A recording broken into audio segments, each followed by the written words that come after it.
that, getting hit multiple times. Coming out of that bike section, more drivers coming to blows.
once more with feeling. We are live for the final round, round number 12 of SRG F3 action this season. Dylan Coyle coming at you live alongside Tom O'Gorman, Joshua Wilkie up in the production booth on Slow Motion Broadcasting. Last race of the year, it's in Victoria, Australia, at Phillip Island, and it is going to be a bit of a barn burner. Late in qualifying right now, Jason Green currently up on top of the timing sheets. Stephen Case, by the way, is your champion of the series. Already locked that up, has a big advantage, 65 points coming into this final round. That's enough to give him that title. You take a look there. Josh Leslie, Kalen Mikovits, those two, they are fighting for second right now, but Leslie, he's got a 24-point advantage. Danush Pavorji way back in the order in terms of points, but fourth place in terms of championship standings on the table. There's some sizable gaps all throughout the top five in the championship. We look at the team standings. The Silva Racing team consists of Josh Leslie and Tyrone De Silva, currently up by just over 100 points, 104 points specifically, over the L10 Racing team of Stephen Case and Jacob Guyton. A lively bit of drivers in the race tonight. 22 of them currently have set laps in qualifying, Tom. Phillip Island is a really fun circuit, very flowy. There's a lot of elevation changes, and as we ride with a beautiful camera shot right here, just take us through what makes Phillip Island such a unique circuit. Yeah, hey Dylan, glad to be with you tonight. How cool is that shot? How cool is this track? I absolutely love this place. It's a bit of a sleeper hit for me. Maybe not utilized in on the iRacing service as much as I think it should be. But the thing that stands out to me for this final championship round, we've got 11 weekends in the books, and this final round coming at us tonight is just how much on throttle time you have in a Formula 3 car here. We're running down the front straight along board Jason Green right now, who is currently on the pole position, and really you're flat out through turn one. You're flat out through probably 70% of this lap, so drafting is going to be huge tonight, and the gaps are really small. If you see the timing tower on the left side of the screen a moment ago, there are tenths, hundredths, and thousandths between these drivers, not seconds. It is a very unique track for racing, and it leads to some fun battling all throughout. Jason Green gets pole position for the sprint race here. Josh Leslie just over a tenth behind, going to be on the outside of row number one. Stephen Case, Joshua Corwin, Max Lynn-Lotto, your top five. Jason Cotcher on the outside of row number three with James McDonald, Enrique Vela, Christopher Eggert, Danush Pavorji, your top 10. We continue down the order with Christopher Wang and Tyrone De Silva, your row number 6. Jose Navas, Kalen Mikovits, Alex Velasco, Diego Posada, your top 8 rows with Adrian Lopez, Jacob Guyton, Thomas Brashear, and Adam Duvall, your top 20, with Colker Dillon and Ken Glasser, your 22 car starting field. All of them set times in qualifying. Most of them have shown up on the grid so far, but we do have a little bit of time remaining before we do get Barney the flagman to wave the green and get the lights to go out here. Phillip Island, it is always a fun time to watch a race here. Remember to like and subscribe to Slow Motion Broadcasting. We bring you tons of action throughout the week on iRacing platform. Going to be fun. Green just waiting in that number 160 machine. It's a little bit lonely out in front here at Phillip Island. It will be a long stretch until you go through that sweeping right-hand corner, the Doohan corner in number 1, and that southern loop is always exciting when it comes to passing opportunities here. Just moments away. Seconds ticking off the clock. We're going to do this twice tonight. The sprint race, the top 6 will invert for the feature. Points will be handed out in both. And as the lights start to just dwindle down, the revs start moving, and we're underway here. Sprint race at Phillip Island, the first of 2 races tonight. And Jason Green, although he got a decent jump, Josh Leslie is right on the gearbox, and they're side by side, almost front axle to rear axle from second to first, but we're all side by side throughout the field. I mean, I'd say pretty much all throughout, except for that first driver up in front, cars out into the gravel. Two of them, for instance, are way off the racing line into the beaten path as Case and Leslie swap positions here, Tom.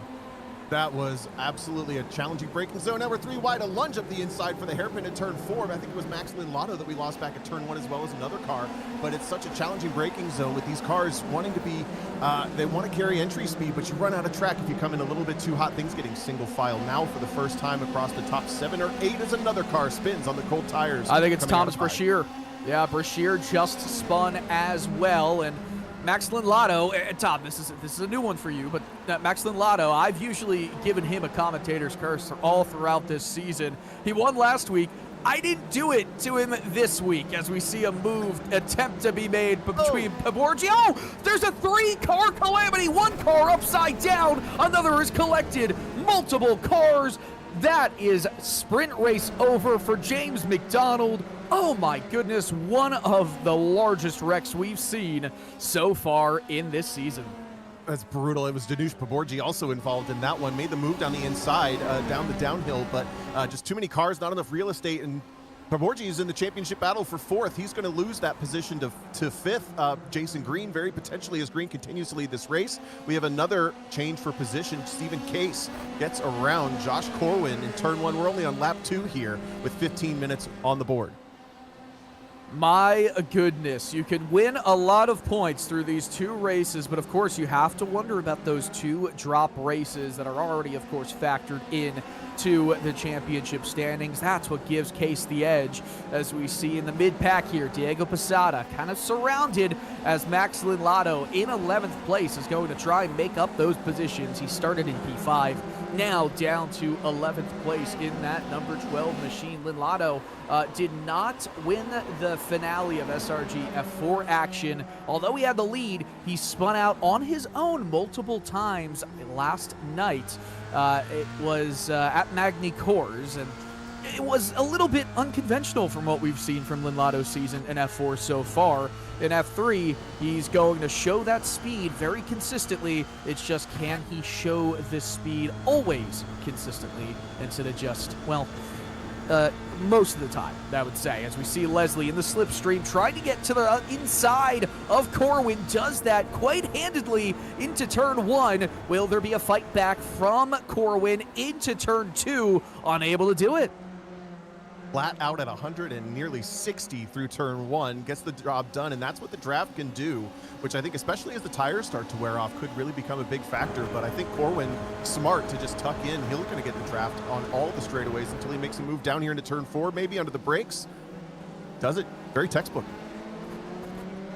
Yeah, that was a very easy move in a it looked easier than it actually was. You know, all the work that goes into setting up a move there really can make a pass look quite simple. Oh, look at this. We've got a driver off. It's Colquhoun Dillon, who made his way all the way up into the top 10 in that Monster 24 machine. Let's take a look at the replay here. Got a little bit squirrely on the exit. Under power was their contact. It doesn't appear to be. Just cooked it going through, I think that was turn 6, and quite aptly named Siberia corner, because, yeah, kind of went out into Siberia right there. Colquhoun Dillon did. Got to rely on the banking there at turn 6 quite a bit, and just didn't get it down into the apex enough for that to catch you. And once you fall out of it, you're just along for the ride. As you said, you're off to Siberia. Taking a look back at a couple of replays here, it's Jacob Goyton really missing the brakes and a huge lockup into the back of the 007. I believe on lap 1 down there at turn 4. He's going to lose the nose cone of the car and end this race for him. I wonder, Tom, if that was just kind of a late comer to the wreck that led to multiple cars flipping, because it was a lot slower at the apex. Yeah. Here's the 007 after getting that rear end. No rear wing on the car. Is going to be absolutely impossible to drive at any amount of speed. Taking a look back at Colquhoun Dillon. I believe they're back to live pictures here as he's continued his charge. It's interesting because some of the drivers who come from SRG F4 action they would know that damage is disabled in that league, meaning that if you get damaged, it'll visually show up and then it'll immediately go back on. And obviously, Adrian Lopez has no rear downforce, making his rear tires and the back end just completely loop around right there. As we look at another replay of Jacob Guyton, I don't know. I think that was just Lopez really slow at the apex right there. But, you know, Guyton still has to keep control of his car. Unfortunate moment for all the drivers involved, but it is only the sprint race as we see this battle for third again between Corwin and Leslie. First and second, it's almost 2 seconds between both of those drivers and back to Leslie, but this is heating up, this battle for third. It's been raging since the start of the race. It continues to give us a lot of excitement. Kind of have to play that game with the draft of when the pass will happen. It looks like it's pretty easy to pick up a position down the front straight through turn 1 into the braking zone for turn 2 down at Southern Loop, but you have to time that for the final lap of the race just right, or the other driver is going to get a chance to come back at you. We've also seen the draft be a big effect from turns 2 to 4. If we look back at the battle for between the 222 and the 444, this is Christopher Eggert and Diego Posado battling for just inside the top 10. They're also just outside, critically, that invert zone for race 2. Yeah, and that's always an interesting battle that goes on in these sprint races. Usually it always ends up being that 6th place battle where everybody in the top 5 is kind of scooted away, exactly what we're seeing right now, and then 6th place sort of becomes that really unique and fascinating action zone, if you will, throughout the remainder of the sprint race. However, it is a good 2.5 second gap between Jose Navas and Christopher Wang. Let's take a look at Alex Velasco. A little bit wide right through that corner, and then coming downhill, the tires are just screaming for dear mercy, and that was always bound to happen. This track is really, really difficult on tires here. 73 degrees Fahrenheit on track right now, 68 ambient. You wouldn't think that's a lot, but with all of the kinetic energy being put into these tires and the heat, it just makes it so difficult to control. Oh, what happened to Paborgi here? This is back to lap 1. It's a touch side by side for Paborgi. Yeah, made that move down the inside of turn 10, and unfortunately those cars just making tire to tire contact coming off the corner, and it just ping pongs from there, taking all 3 of them out. It's a really late move. It was optimistic, and I think it actually was going to work out perfectly, except for the car on the left. I still missed the number. Just wanted to get set up a little bit more than Paborgi had planned for, and then they just go barrel rolling through turn 11. Oh man. I mean, you know, full kudos to Paborgi, because it was a late move to the inside, but he had all the space, and he did not take any liberties of that space that he was provided. I think, was it Adrian Lopez or Kayla? It might have been Lopez or Mikovits. Could not tell. You don't always expect a driver to be in the middle of the track on that cutback through the corner, but that is racing, and that is, we're going to take a look one more time at the replay. Paborgi is right there, and James McDonald is actually to the left, and unfortunately R2 is probably screaming right now because that was a problematic cutback to the right. Yeah, and that section is such a critical acceleration zone out of turn 10. It basically gets you flat out all the way to turn 2. So that's a really, really important spot. And your natural rhythm is to open up that left-hander at turn 11. So I think McDonald was just trying to move over enough to get that corner set up naturally. And like I said, too many cars, too little real estate. Stephen Case continues to plow through in P2 as Jason Green holds on to this 2+ second advantage. Currently would be in 6th. Josh and Josh. It's Josh v. Josh. Corwin versus Leslie for a podium spot. But don't throw away the opportunity that Jason Cotcher is currently lining up for himself, as we've got 5 minutes and change before time is up in this race. The next time across the line for the leader would be the checkered. Let's take a look at a move just a lap or 2 ago. Oh, wow. Corwin really fought back down the inside. Thought he was going to get caught there on the outside of turn 1, but through the southern loop, he holds it and just gave a little bit of room to make Josh Leslie think, hey, maybe there's a shot, maybe there's some space to gain this momentum. The move was just never on. Look at this, Diego Posada trying to move past Alex Velasco. Could not do it right there as they climb up the hill. Oh my goodness, Posada has to move by Velasco, almost getting all bent out of shape and into the grass. He would have had, I mean, goodness me, that is a code brown if I've ever seen one.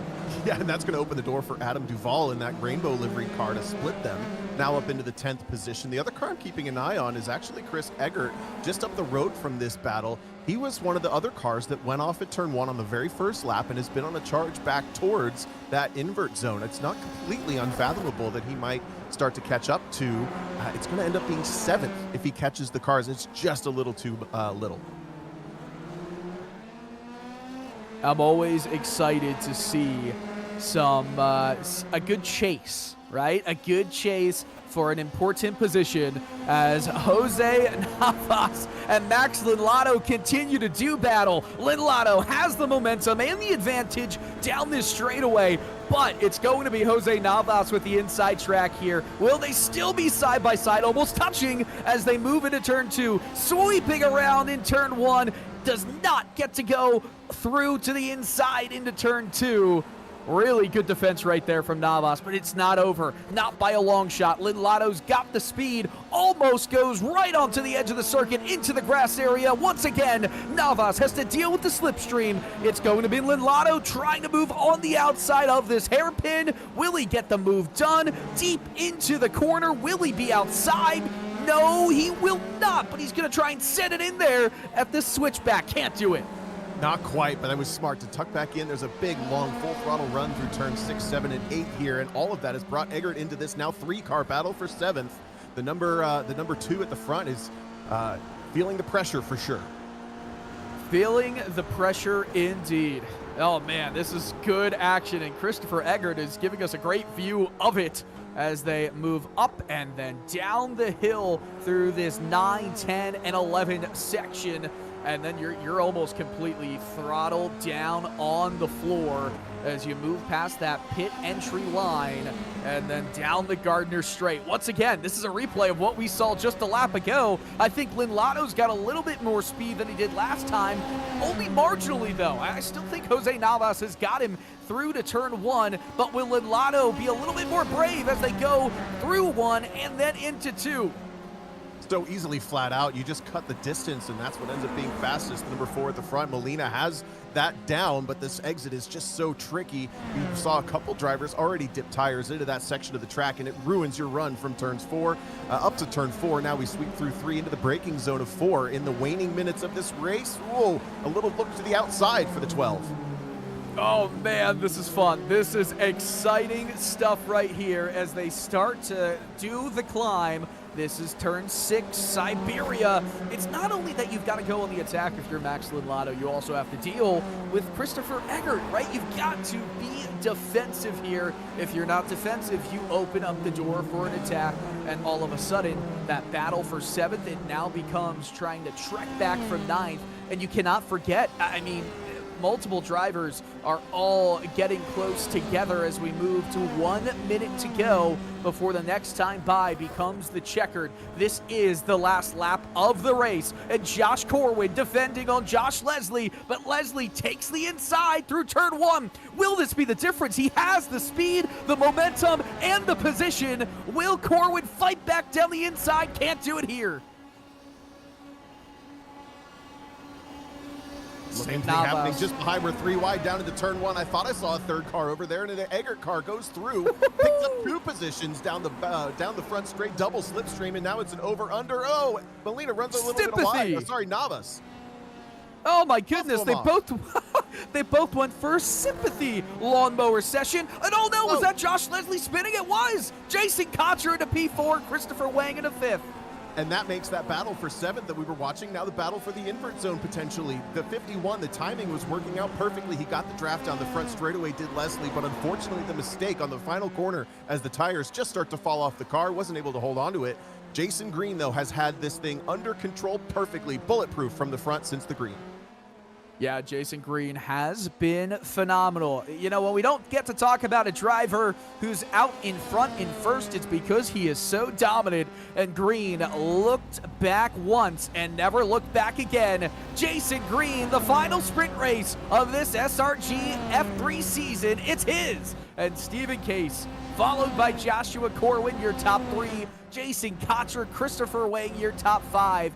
And Josh Leslie goes from second potentially in this one, or I should say third in this one, to P1 at the start of the feature. Let's take a look at the replay in this battle a little bit further down that we were talking about. The sympathy slide through the grass.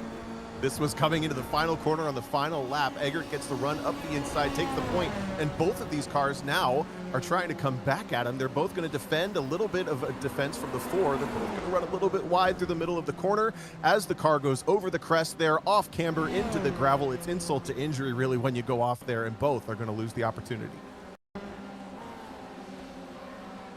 And let's take another look here at what happened between Josh Leslie and Josh Corwin here. And Leslie just, oh man, I don't think he made contact with the tire barrier on the inside there. That would have been adding insult to injury. But hey, you know what? There are worse things to get than pole position for the feature race. Yeah, it's definitely a good it's not bad. consolation. Played out okay for him, and they were lucky to have that big gap back to 7th where he could recover and then continue on. So maybe some redemption due for that car in race 2.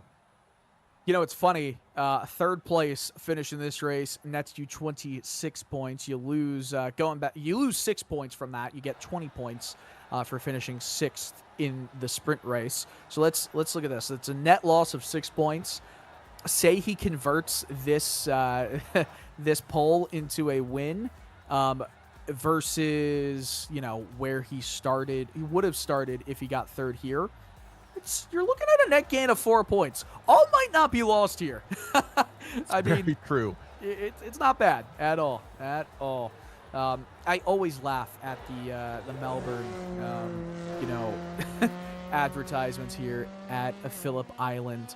But as we have this warm-up session here, 5 minutes in length, we've got just under 4 to go. I want to talk a little bit about a charity race that will be going on here on Slow Motion Broadcasting. It's the Sergeant Adam W.S. Step Memorial Scholarship at Road America. It's a Road America Charity Invitational, a multi-class GT3 and GT4 charity race. You can join us in honoring veterans and raising funds for veteran scholarships with the Sergeant Adam W. Estep Memorial Scholarship Foundation. Yeah, we'll be broadcasting it live with the GT3s and GT4s on track. That's going to be May 30th at 10:30 a.m. Pacific Standard Time. You do the math. That's 1:30 Eastern Time. You know, Joshua Wilkie, our producer, and the guy behind Slow Motion Broadcasting, he's in the West Coast. I am on the East Coast. Tom, where are you? I'm in the East Coast as well, Ohio. I apologize. Yeah, I'm used to it. Yeah, it happens. It happens. I'm in North Carolina, in what they call Race City, USA, Mooresville. Mooresville. Oh, yeah. Mooresville, North Carolina. You work in racing, you might be in Mooresville. Josh Leslie right there. He's racing. I don't know if you could say he's working in racing, but I'll tell you what, his racing is working right now. A really solid drive from him in the last race. We'll see if he's able to convert it, right? It's always a question here. Yeah, it's going to be a tall order, I think, just with the strength that we saw of the draft and the pace difference between those top 2 cars, really, than the next 4, I would say, roughly thereabouts. It's going to mean they get a pretty long time to hang in the draft, make good decisions, and get a lot of opportunity. I would say 3 times around this track, that draft is going to kick in a way that makes defending very, very difficult. But I think staying in the race is a different story. If you can run a good race from the front, even if you're not the quickest, I think that draft keeps you in the conversation, and you can convert that pole position potentially to a win, even if you're not the quickest car. 1,000%. And James McDonald, he's going to want a little bit of retribution for what happened on lap 1 in the sprint race here in that little R2-D2 livery with a Rebel helmet. That is not the corner he would have wanted right there in this warm-up. Hey, a little rusty after 20 minutes or so sitting on the sidelines, but Adrian Lopez. It brings up a good point, too, with the just watching these drivers on cold tires once again. They've only been on the tires in this session for a tops of 4 minutes, less than that likely. As you see a little bit of lockup from the right front of Adrian Lopez. These cars are much more difficult to drive on cold tires. I'm sure we see that week after week with this series. But it's easy to forget when you start a new session that you're on those cold tires. I think it caught a couple drivers out at the start of race 1. It's clearly catching a couple drivers out here and there with small mistakes in the warm-up. And if you can lock that into your brain before the green flag, it will probably end up with a more consistent performance than a driver who just goes out and starts to do the same thing again. That's a great point there. And as the day continues to move throughout the sim, you also see track conditions maybe change a little bit. Right now, it is only that 73-degree track temperature. It's been quite consistent, or 74 degrees, depending on how you'd like to round it up right there. In sim time, it's in the future, May 1st, 2026. You know, it's a shame. It's actually quite sad that it's not May 4th for James McDonald, because that would be quite wonderful for him in that livery. To put in the request for next time. Yeah, he's got to, at least once. But warm-up is wrapping up right now, which can only mean one thing. A 25-minute feature awaits, as well as the grid for it. Remember, 7th on back, it's where you finished in the race. But the top 6, it's an invert. Josh Leslie gets pole position with Christopher Wang starting on the outside of row 1, Jason Cotcher, Joshua Corwin, row number 2, and Stephen Case alongside the race winner from the sprint, Jason Green, in 6th. Down from there, it's all just the race results as it showed. Eggert, Lindlado, Velasco, Navas, your top 10. De Silva, Passato, row number 6. We continue moving down. Coulter and Dillon, a better start than he had in his sprint race. He'll be in P13, while Adam Duvall will be alongside. Dinush Paborgi in 15th with Thomas Brashear in 16th. Ken Glasser, Enrique Vela, James McDonald, Adrian Lopez, your top 20. Kalen Mikovits, Jacob Guyton. Drivers who are fast in the back of this field. A very spicy looking lineup for this one. Borgi's going to need to convert this to a good finish if he wants to hold off Jason Green for the start of this race. We're green flag racing for the feature race. They were all gridded up early, and away we go here. Final time in this SRG season, and away Josh Leslie just peels off from the rest of the field. But everybody from 3rd on back seems to be side by side as we go through the southern loop down the hill. It looks clean and green up front. In the mid-pack, it does as well. You know Calamity is just moments away into this hairpin. The double switchback. Who's going to want it? Who's going to take the positions? Stephen Case makes some contact. A little bit argy-bargy right there. Got the elbows out. They're side by side. Wang and Corwin in the back of the pack. It's all clean. One driver tailing way behind. But as we see, Tyrone De Silva in 10th alongside Max Lindlado. One driver way out into the gravel in Siberia, off track. We'll see who it is in just a little bit, but excitement as they climb up the hill, still looking for action. Christopher Eggert on the outside right now. He is battling with Velasco and Jason Cotcher, a swap of positions. Cotcher, Eggert, side by side. The excitement doesn't die here as we round the final quarters to finish lap number 1 here at Phillip Island. Tell you what, Stephen Case is putting on a championship-winning performance right now, even though he's already got it locked up. What a good lap for the second-place driver currently, but we're 3 wide coming into turn 1, starting lap number 2. Now goes slightly down to 2 by 2. No, they're still 3 wide through the apex. Whoa, big moment for the car on the outside, just barely keeping it on the pavement. I mean, that was some impressive driving sometimes. Oh no, lawnmower time into the gravel, and that is Max Linlado. Oh man, another moment for Linlado where he has to just climb all the way back up through the order, and that was Christopher Eggert as well. Man, these drivers, was it both of them last time as well? It sure was. Both of them find themselves in the same spot. They finished 7th and 8th last time. Yeah. After mistakes, and they just did it all again. Just struggling, I think, on the colder tires to get through the second half of turn 1, which goes off camber downhill, and it just naturally spits the car out there on these colder tires. So both drivers pushing a little bit too hard. This field is far more compressed without any major incidents so far. We have a huge train of cars continuing to battle for essentially 6th on back. Everybody's in this thing, starting with the number 40 at the front of the line. Look at how many cars piling down into turn 10. So far, I'd say, compared to the last one where we had a multi-car incident with one car flipping upside down, this has been a pretty solid start to tonight's event, main event, if you will.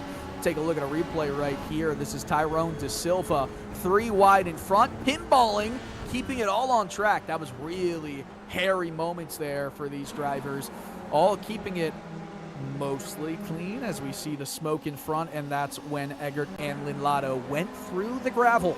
Not great. I cannot believe Jason Cotcher and Linlado did not get more consequences from that wheel-to-wheel contact in turn 1. They both lived to fight another day. Speaking of fighting another day, Eggert's trying to recover from that off of turn 1 again, looking to the outside of the Valvoline car, around the outside of the 25. We still have a long time in this race left to go, still over 20 minutes. You know, J.R. Gregory, who usually is in my spot in the booth, always talks about the tire witching hours. And I wonder if we're going to get a little bit of that here, because this track does chew up some of the tires on these cars just because of all the fast corners, right? You're putting so much work into some aerodynamic downforce, and it's really pushing the tires and making them heat up, making them work for it, and find all the grip that they can find. So later in the race, I'd expect to see some occasional loops as we get this replay on board with Kalen Mikovits. What happened here, Tom? Looks like they're just coming back up onto the front straightaway, battling between these two. If there's an incident, we haven't seen it yet, but this is one of our battling drivers for the championship contention. He's in the top 3 coming into the night, but maybe not the night this 76 was looking to have, as he's running well down the order relative to that champion position. Things clean and clear so far. It's a good look at how busy the track is up in front. But I'll agree with you. The amount of tire wear kicking in on these cars, especially that run through the final corner 10 into 11, it's grinding the right front off of it. And because there's really only 3 key corners on this track in these cars, there are more consequences, for those mistakes, because everybody else, you don't get a lot of chances to make that back up. Yeah, you really don't. And speaking about drivers who need to make up positions, we just saw Max Linlado, and a driver who doesn't have to make up any more positions than he currently has in this race. It's Stephen Case, up 4 spots in this one. Joshua Corwin up 2, and Jason Green up 3. The top 3 have all moved up into the podium of their own accord. Wang and Leslie down 2, down 4 spots respectively. Tyrone De Silva, we got to give a shout out to him. He's up 5 positions early in this one into 6th place. And the biggest mover of the race, though, it's Kalen Mikovits, as Jason Green goes side by side with Joshua Corwin through 1 and 2, Tom. That was a late dive from Green up the inside on Corwin, and Corwin was really commanding on the beginning lap of this race to get in front and up into the top 3 over Christopher Wang, but he just got one back put on him there between turns 1 and, the final corner, and this one. Look at how late the dive is. He makes a very commanding move at the very last second, that little sniff of draft, and man, Corwin couldn't do anything with it. You can yell at me when I'm looking at the stats for too long. Oh, good. You know, sometimes I'm becoming a little bit unaware of what's happening. Right in front of me as Adam Duvall and Enrique Vela, they are going at it right here. This is for 12th place. One on the inside in that corner. On the outside in the next corner. Oh, man, keep the distance. They do just that. I don't think either of them are out of the woods just yet, but now they definitely are. A little bit of a lockup in front. I think the outside there through turn 9 at Lukey Heights is the place to be, but you got to get it woed up for turn 10 as you come over the blind crest into the braking zone. These drivers still side by side as the 12 of Lynn Lotto starting on a couple more positions this lap, picked up 2 in the last couple corners, but now that gives a huge hole in the air for the 2 cars behind him. They're going to take advantage and fan out 3 wide. Oh my goodness. Yeah, almost 2 tires off that racing line, over that white line, 3 wide going into turn 1. A little bit of a just a drop back from Diego Posada right there. Probably the smart move, or Brashear, and now Posada goes for a ride into the gravel. Oh man, so often in this race we've seen moves that do not pay off. Posada almost had it done. This is one of the most difficult entries, I think, in all of iRacing. You see the track just goes away from you as you deceiving on entry. You think you can carry more speed, and then all of a sudden both the track tightens and the elevation pushes you to that outside lane. You don't have it under control, and now he's dealing with dirty tires, more lockups down into turn 4. Oh, it's Jose Navas that I saw with a meatball right in front. Oh no, what happened to Jose Navas? He made contact with the driver, and well, Navas goes for a spin. No, he just makes contact with the tire barrier. That is the final race of the season, all done for the Spanish driver. That's a shame. He has so much speed. It's a situation I see similar to Max Lotto, just on maybe a less extreme way. Navas shows a lot of speed, but there are some mistakes in his race. Once he cleans that up, it will be a dangerous, dangerous driver throughout the season. Oh, really odd spot for Josh Leslie to take a little bit of a ride through the dirt. He's going to lose a huge amount of steam, and I think that's actually going to lose touch with the top 3 or top 4, as Leslie now, yes, 2 seconds back. That was a pretty critical moment in the race, although it looked like it was a relatively quick recovery. Ooh, Diego Posada almost goes off at turn 1 again. But here's a look back at Leslie, who now has to deal with Tyrone De Silva, Jason Koster, Danush Paborji, and some more. There's the difference. That little mistake coming out of turn 10 has created that chasm in front of the 51. You ever lose concentration through corners you might not, think about too hard, right? And then you just all of a sudden have 2 tires, one side just dip out into the grass and all, and then your entire car is in the grass, and you've just said, why did I do that? Maybe I should have gotten more sleep the night before. Absolutely. That's also, it's a tough corner, that 11, that bend turning left coming out of that really slow turn 10. You want it to be flat out, but it's basically not. It's so close. Did a couple test laps in this car just so I could experience it. Jason Cotcher, though, a huge draft up the inside, is going to easily pick up the position for, I believe, 5th now. It's going to be P6 for him right there. There's so many undulations throughout this Phillip Island circuit, not even specifically talking about the elevation changes throughout, as you just see. It's kind of like a roller coaster. I know, Tom, you have mentioned the banking through some of the corners, such as Siberia, that they'll come up to as Josh Leslie goes way around the outside. Yeah, that is not a racing surface right there. But some of the banking right here that helps you get that car turned around. Let's take a look at the replay of Leslie. Did he I think he almost just overcooked the corner. Oh, yeah, down into 4. Yeah, I thought we were looking at the other incident, but yeah, just a little too late on the brakes. And I would say the tires are probably right into their prime window for these Formula 3 cars at this stage in the race. But you can really only, on these fixed setup races, which this is, you can't change anything hardly but the brake bias. So as the car changes underneath you, some of these drivers likely playing with that brake bias just a little bit. And that number 51 did not appear to want to stop appropriately for turn 4 for Leslie that lap. Paborji, almost went off at turn 6 as well, so has to recover that momentum just slightly. These cars will stay nicely packed together with a bit of a draft separating them all by about less than a second. We're going to see more incidents in this race, as we almost see one right there. De Silva trying to hold off Josh Leslie there, and Leslie had that back end almost completely snap around on him. it's also throughout the circuit, like the inside, the outside portions of the track. It kind of like it twists, and it doesn't really give you a clear view. But Borgi, oh man, that was a really late and lazy dive into the corner. And Josh Leslie, his day has gone from bad to worse. No front wing assembly, and I mean that was just that was a little too much. Lick the stamp and send it. Yeah, that's a huge rate of speed coming into the corner. Wow. Almost made it work. I think Leslie kind of planned for the over-under. Paborgi just barely got it stopped to end up exactly in the way. There was a bit of right front lockup as he came down to the apex, and those cars come together. That is going to promote Cotcher, De Silva, and now Mikowicz up into the top battles that we were just watching. The 51, unfortunately, a drive of shame back to the pit lane for a new nose cone. Paborgi continuing to struggle, just a couple corners ahead as well, or behind maybe. Here's a look at it coming up over turn 9. This is a decreasing radius corner where you just have to be bleeding the throttle off ever so slightly, and he loses the back end. Wow, that's a big surprise. These cars usually fairly stable there, but I see, yeah, actually, Josh points out in our ear, there's some damage on the rear wing, maybe some aerodynamic imbalances in that car is why it came around like that. Looks like a marshmallow that's been just slightly burnt. It is shrinking down. Can't control the weight on top of it.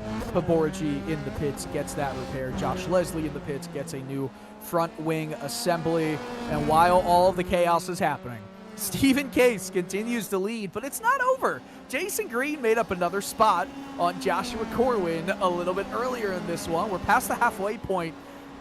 This race is not out of the hands of Jason Green, who has shown more speed than anybody else tonight in SRG F3 action on slow motion broadcasting.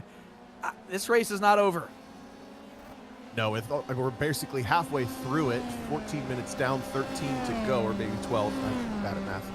That would be 11, wouldn't it? But Green is like slowly but surely catching, and the question to me also is a little bit of the wash behind these cars. If Jason Green starts to get into the back of Stephen Case, there are 2 or 3 corners on this track where I think the aero wash is going to be a really big detriment. But because the speeds are so high here, small mistakes add up in a big way. So Stephen Case, as you say, is absolutely not safe yet. De Silva, Mikowicz made sure to get the move done going into turn 1. He's up into 6th place. That gap just came down 3/10, maybe 4/10 this lap, this time by. Let's take a look at the replay of what we just saw on live feeds. This is just a simple as you do it move. It's just really hard to get the fight back if you've already kind of seen the driver down the inside through one edge ever so slightly ahead as you enter that first corner.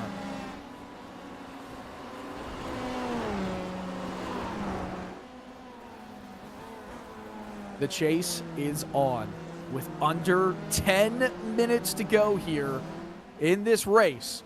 Lap times, they've looked pretty stable throughout this race. If you've been keeping track, 1:23.5 was Stephen Case's last lap time. His best was a 1:23.4. Let's see what this last lap time is for Stephen Case. Oh, it was slower. It was a lot slower. It was about 3/10 slower, and the last lap was 3.5 quicker for Jason Green, who's got the fastest lap in this race. 1.4 seconds. That's the difference between two heavyweights in this battle. Christopher Wang 4 seconds off of second place right now. All eyes are on P1, but hey, maybe you should also peek at that P3 battle. We've got a podium battle. We've got a battle for the win. Like I said, like Tom said, like you were anticipating, Phillip Island serves up the dishes. Going to be keeping a really close eye on Jason Green, and just realized he's not quite in the draft range yet. So the fact that he put 4/10 on Stephen Case last lap is basically on the merit of his own pace. I would say that car's not going to start to feel a significant amount of draft until he can get it well within a second, maybe 7 or 8 tenths behind Stephen Case. And in fact, this lap, Stephen Case is responding and has now picked up about 2 tenths of a second over Jason Green. maybe a bit of management happening for the 243 at the front. Maybe a tad. It could have been that Stephen Case did not want to burn up all of his equipment. That last lap time for Case was just half a tenth slower than his best lap time overall. Last lap time for Jason Green was around 4 tenths slower than that one with Case. So they just went back and forth there with 4 tenths slower, 4 tenths quicker in the last couple of laps. A lap time here, it's just around 1 minute 23, 1 minute 24 seconds. You do a little bit of that math, which is not my strong suit either. And we're going through, it's looking like 5 to 6 laps remaining in this race. That's how much time that Jason Green has to try and chase down Stephen Case, and that's how much time Case has to try and fight back and continue to hold that advantage. But Christopher Wang also has that amount of time to deal with a train of cars that is starting to develop behind him. Jason Cotcher, Kalen Mikovits, and Tyrone De Silva, they're all right there and just asking, pleading, begging for an opportunity here at third. Started to see even more signs of tire wear as multiple cars with lockups that lap. I saw a little bit of puff of smoke from Wang at turn 4. I think that was a little bit of a brake lockup for Cotcher at turn 10. As we get into the final stage of this race, the middle portion has gone quickly. We're now only 7 minutes away from the checkered flag. Especially Jason Green is going to have to get a move on if he wants to start to run down Stephen Case and actually get any time to make a move. Yeah, Jason Green's going to have to do something here. There is a limited amount of time to just dilly-dally. When the afterburners get going, they're going to have to get going in a quick way. Stephen Case, though, there is a reason that he is the champion, and it's because of drives like this. He has not gotten himself a win in, well, a good bit of time. It last came just under a month ago in the Mexico Grand Prix circuit. So it's been a while. It has been a while I lied to you. It's been at Miami. I can't even speak. Bathurst. Listen, my glasses, they're new. Give me a break. Yeah. Either way, it has been nearly a month, but winning 6 races this season on his way to picking up the 7th if all stays the same right now, and in fact has pulled out another couple tenths this lap. I think the 243 at the front of this race, it's theirs to lose. I'll knock on my desk in front of me here. I promise it's wood, but Jason Green has simmered just a little bit, starting to slip back ever so slightly. Not anywhere near losing or a threat to lose the top 2 spot, but that battle, wow, Cotcher and Mikovits are going at it. Mikovits has been so quick into the first sector, lap after lap, thanks to the draft. Hasn't been able to go anywhere with it yet. Not yet. Not yet at all. The battling right here is for that podium position. But even before then, it's a battle for 4th. Mikovits has chased down Jason Cotcher. Cotcher with a little bit of a lockup there as they head now into Siberia. The pressure. Who is it going to be on the most as we reach the waning laps here of this final race of the season at Phillip Island? Up the hill, up to Lukey Heights, turn 9. It's this sweeping left-hander that's a little bit concave. Oh man, a little bit of a slide through Jason Cotcher's car. Mikovits is all over the gearbox. Oh, he's got speed. He's got speed right here through the final 2 quarters. See, just managing the car through 11, and now into the final corner, turn 12, easily flat out, and he's going to get a huge head of steam in the final third of this front straightaway. Look at it already kicking in. It's about to be a battle. It's about to be side by side, axle to axle. These 2 drivers, they've been fighting for the better part of the last few laps, and now it's Kalen Mikovits up into 4th. Will there be a fight back down the inside? Close, but no cigar. Jason Cotcher settles in for 5th. Mikovits goes after Christopher Wang with 3.5 minutes to go in this one. Mikovits nails the exit of turn 2 as well. Gets himself a little bit of a buffer down this long straightaway to try to close in on Christopher Wang, who has yet to get a lot of pressure since basically the start of this race, starting on the front row and has run fairly quietly in third. But both of these drivers look to be a little bit quicker, especially Mikovits. Look at that run through turn 6. Siberia was just perfect. Looks like Cotcher missed the entry just enough that Mikovits is going to get another long, clean straightaway with a couple of car widths of buffer behind. I mean, Mikovits has come from the very back of the field, right? We were talking about that final row, a driver who would show a ton of speed. One of those drivers was Kalen Mikovits. He's up 17 positions in this race. As long as he doesn't wreck out, that's the Hard Charger Award winner right there on your screen. The commentator's curse has been activated. My apologies. With 2.5 minutes to go, though, Mikovits is hot on the tails of Christopher Wang. It's probably the stiffest competition that Wang has had throughout this race since the very start of it. Well, and Dylan, it's going to be tough to do the math in real time, but Josh Leslie and Kalen Mikovits have been battling for second place in this championship. And Mikovits may not have had the first race, the sprint race that he wanted, but this charge in the second race and what is likely to be or is already a DNF for Josh Leslie. I mean, that second place battle for the championship coming into this race only 20 points apart or so, 24 actually. I really am curious to see if Mikovits has actually pulled it off here at the last minute and salvaged the night. That is a great point to bring up.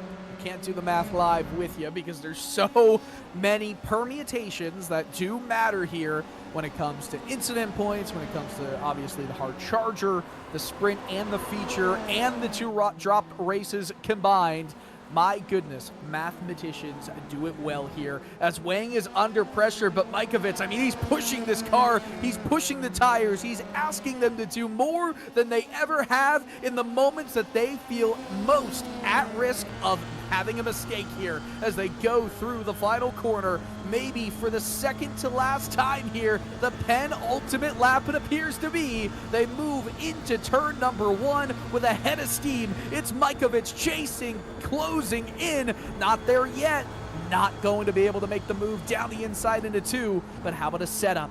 Yes, a setup will happen here as there's a bit of a mistake by Wang, but pushing a little bit of understeer in the wake of that car. It kind of helped Wang. Mikovits, though, right there in the slipstream, looking to the outside, now to the inside. The door has opened down the middle into a spin and collects the rear tire of Wang. Both of them out of the fight for the podium. I can't believe that those two cars came together. What a development, but I thought it was so tempting to go up the inside of 4. He had the head of steam coming out of 2. He was just close enough. I wondered if he'd take the bait. Dove in just a little bit too late at this stage in the race for the tires. Look at the right front tire locks, but then on the final downshift, the back comes around, and he donuts straight into the right rear of the 14. That was kind of my inclination as well. I thought it was definitely a lockup from gearing being different. But we've got the checkered flag. This is race over. It was the final lap of the race. Stephen Case, champion, winner in the final week. No wonder it was him. Jason Green, Jason Cotcher, P2, P3. The Jasons will be alongside Case on that podium picture down the front stretch. My word. I mean, you really got served up. Some great battling, some high drama, and some beautiful bits of action in the final feature and sprint here of SRG F3. What a show these drivers put on, and we knew it would be this way with Phillip Island. So much draft involved, all these big, huge corners. Here's another look at the slight mistake, big consequences from such a small incident as that final downshift locks the rears and both cars end up with contact. And I actually just caught as well, I think Max Lotto either ran out of gas coming out of the final corners or maybe had just rejoined, lost a couple positions on the very, very last lap. But Stephen Case, Jason Green, Jason Cotcher, the Jasons rounding out the podium. We had Josh battles last race, Jason battles this race. Second half of the field coming through on congratulations towards each other side by side. Jason, Josh. Those were the battles. That really marked the twin namings here. And you can't say that Cotcher and Dylan is my namesake. It's this name. It's the sound, right? You've got the sound, but very different spelling. That's okay. Dylan, are we going to get some donuts here from these guys? They coming for a... We always get a podium picture before the donuts here. They all line up at the start-finish line and say, hey, what's up? It's a good way to celebrate how the race finishes. You can't just walk out of the car. Maybe in some simulators you can now do that. But not in iRacing. You have to do it in the car, and a burnout right underneath the Melbourne advertisement. Burn it down. It's Stephen Case's season. It's Stephen Case's race.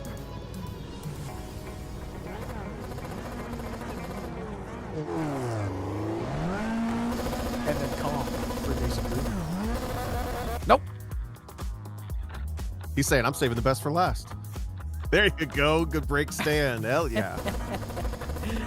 I mean, you've got to sometimes, right? Oh, this is I was going to say, if we had a third rotation, it would have been lovely. This is a heck of a donut there for Stephen Case. Jason Cotcher, a little bit to be asked for. The lawn keepers will not be too happy with him. Yeah, they're not going to be happy from there. I tried one time to do donuts in a broadcasted race, and I hit the wall immediately. Oh, here we go. We're finding ramps too. Jason Green just cleared a barrier. Where even is that? Turn 4? Honestly, I don't know. That was awesome. Oh my goodness. Well, Jason Cotcher continues to burn it down. He's the final driver to leave the track surface in this season, as the results are about to flash on your screen. It's like the first or the last driver to enter the rink or leave the rink in hockey warm-ups. That's what Jason Cotcher is right now. Stephen Case wins this race. Jason Green, Jason Cotcher, the rest of your podium. Tyrone Silva, Enrique Vela will finish 5th and 4th, unrespectively. Christopher Eggert, James McDonald, Max Lotto recovers to finish in 8th, with Adrian Lopez and Christopher Wing, your top 10. Thomas Brashear, Diego Posada, Cotcher and Dylan, Jose Navas, Kalen Mikovits, all in the top 15. Mikovits, the first one a lap down. Such a shame for how that race was going for him. Ken Glasser, Adam Duvall, Joshua Corwin, your top 18, while Danush Paborji, Josh Leslie, Alex Velasco, and Jacob Guyton round out your 22 car field. Lots of fun there. We've got 2 drivers currently in the interview area. And why don't we talk to Jason Cotcher first? He's the only podium driver right now. And Tom, would you like to take that one away? Sure. Talking to Jason Cotcher just after watching some donuts and some fantastic racing here with the Sim Racers group. Now, Jason, talk us through any particular challenges here that you didn't see yet this season already at Phillip Island tonight. Man, I'm still trying to get my head together right now. I cannot believe I am on the podium of this league. I don't care where it is. I don't care what track. I'm just like losing it right now. I love this place. There's management to it. I feel like I was picking up momentum through the end of the season. I had a sore shoulder. I wasn't even going to run tonight, but I'm certainly glad that I did. That is awesome. So glad you did as well. And you're one of the a handful of drivers racing on location in a physical place, right? Not everybody is in the same place, but there's a handful of you that are with the Sim Racers group racing together at a one particular hub. Yeah, I built SRG in the fall of 2022. I just love sim racing, and I just wanted to get paid to play video games with my friends, really, but it's worked out. It's been such a dream. This place means so much to people, and, to my admins, always, Tyler, Steven, Alex, they really make it happen. I just kind of took a run of faith at it. It was just something that I just had to do, and it's been amazing. It's been the most stressful thing I've ever done in my life, but it has been the most fun and rewarding thing I have ever done. So yeah, Tuesday nights are more busy. There's usually like 8 or 9 for both F4 and then the rookies that follow. F3 gets a little thinner. I think by the time you've built skill set to be in F3, there's a higher probability that you've got a rig at home. But there's a handful of guys here still too that I'm certainly going to enjoy this with. That's awesome stuff. And yeah, I couldn't agree more, especially with good gig if you can get it, right? Paid to play video games with your friends. Dylan, you got anything for Jason from tonight?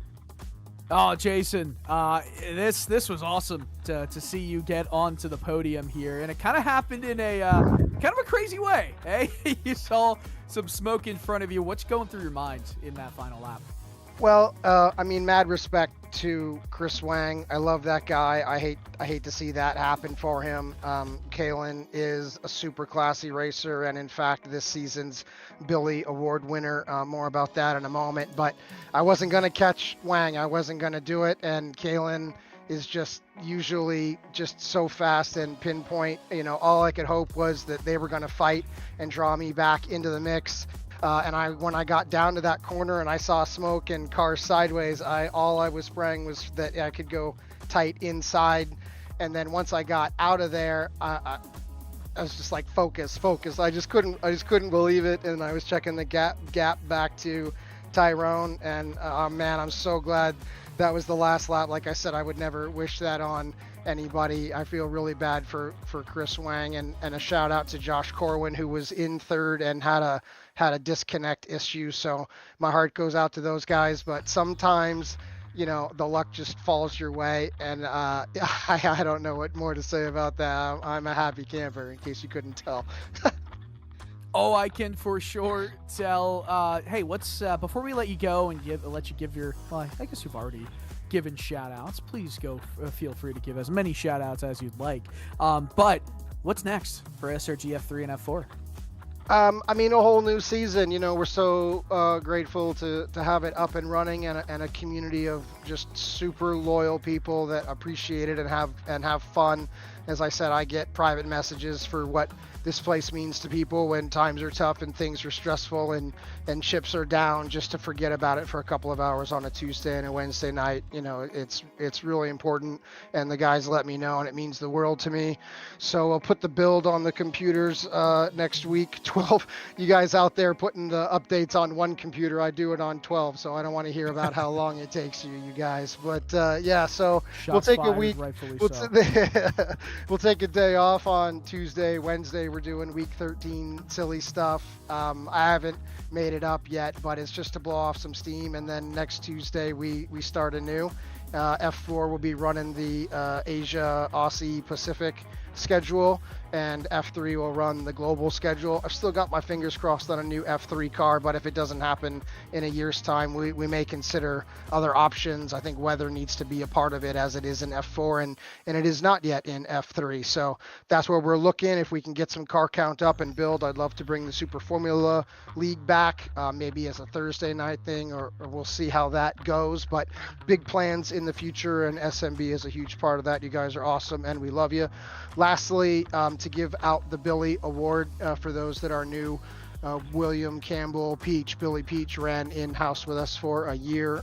We lost him about a year ago suddenly and tragically, and the dude just embodied everything about SRG. I mean, he raced with dignity, he raced with class, he raced with respect. He was an awesome dude. He was a huge loss, but we've named an award in his honor because he embodied all of those things about SRG community that we want and love and appreciate. In F4, the season's winner is David Borden. Well deserved. You know, came in, had kind of a rough start, but he's been a leader and just an awesome guy. And as I said, in F3, it is Kalen Mikowitz. He deserved it. You know, I had a couple of lapses in judgment at points during the season as an admin, and he paid the price for that, but he came back with grace and understanding and total class, and it just couldn't go to anybody else after that. So grateful to those guys and my admin, SMB. Love you guys. Thank you so much, and we'll see you next time. Jason, a pleasure as always. Congratulations on the podium finish. This picture is going on the wall, kids. I promise you that. And it better go right in front of every single person's sim rig in that place. Goodbye, Jason. Thanks, guys. See you. Catch you later. All right. That was a blast. That race and talking with Jason Cotcher. We still do have Joshua Corwin in the booth, or we're about to bring him into the booth. And might as well talk to him a little bit. Tom, you want to kick that one off? Yeah, Josh, just grabbed you here for a quick interview since you were on. We heard you had a little bit of a disconnect on race 2, unfortunately, but you're one of the raciest cars out there tonight. Talk about your night. No, thank you very much. I've always liked Phillip Island. I've always done really well. It's flowing type track, and I qualified well and stayed towards the front in the sprint and was able to make some early moves and just stay out front. And unfortunately, I had a disconnection issue. The 10-minute, witching out where the tires was popping up, and I'm like, okay, so just settle down. Just stay. You got P3 in the bag. Just hang out. And all of a sudden, things started flashing and cars started dropping off and kicking back on, and then all of a sudden, black screen, and I was out. So, but I'm super excited that Jason got his first podium, and I'll take that hit to know that he's on the third step. Yeah, it's tough. It's the closest thing you can have to an actual mechanical failure in real racing is a sim failure here with the internet. But Dylan and I both had a blast watching you race. You were one of the strongest cars on the brakes as well, and I think your comfort with this track stood out. Dylan, you got anything for Josh here? Well, Josh, it was just a crazy bit of battling for you all throughout the both races today. I guess my question for you would just be, you look back at this season, what were some of your favorite highlights? Well, definitely my last, if I didn't have my mechanical, it would have been 3 podiums in a row for me. So that's definitely amazing. I look back at my early part of the season, didn't do so well. Some tracks I didn't quite like, but just watching my progression and really starting to come into my own towards the end of this season is what I'm most proud of, and hoping to be able to battle for the top 5 and maybe battle for the podium and a lot more races to come. Joshua, anybody you want to give a shout out to? All my friends and family who always tune in, Jason and the SRG crew, you guys at SMB. I have a whole group of people that watch me. I got Alvin, I got Ashley, I got my dad, I got my mom, I got my brother Noah, I got my boss Rob, and they're always tuning in, always sending me texts, cheering me on throughout the race. So it's amazing. Well, I guess that's it from us. We appreciate you, Josh, for coming into the booth, and hey, hope to see you a little bit more next season too. I'm ready. I'll see you in 2 weeks. Let's do it. Joshua Corn, everybody. All right, lads. That was fun. That was a good season, a good final 2 races to kind of get us into just, a short off season for SRG F3 action. Let's take a look at some of the races to come here on SMB before we let you go. We got Weekend Warriors. That's on Saturday at Brands Hatch. We've got FF 1600 Weekend Warrior action coming at you from Lime Rock on Sunday. Some more Sunday action is going to be that Spec Racer Ford Weekend Warrior Series. XSLR Cross Series League Racing is going to be at Spa on Sunday. Lots of things on Sunday. Of course, the Grand Prix Tour is at Road America Monday at 8 o'clock. Don't miss out on that one. The Liberty Bell League will return Sunday, March 15th. Tuesday, March 17th, some American Muscle Series action at Road America, a popular circuit in this week's action, as well as Summit Point on Tuesday, March 24th for more American Muscle Series racing. Well, that's all. That's all from us here at Phillip Island. It was an awesome season of SRG F3 action here on Slow Motion Broadcasting. From my partner, Tom O'Gorman, Joshua Wilkie up in the production booth, I'm Dylan Coyle. We wish you a pleasant good evening, good night, and good racing.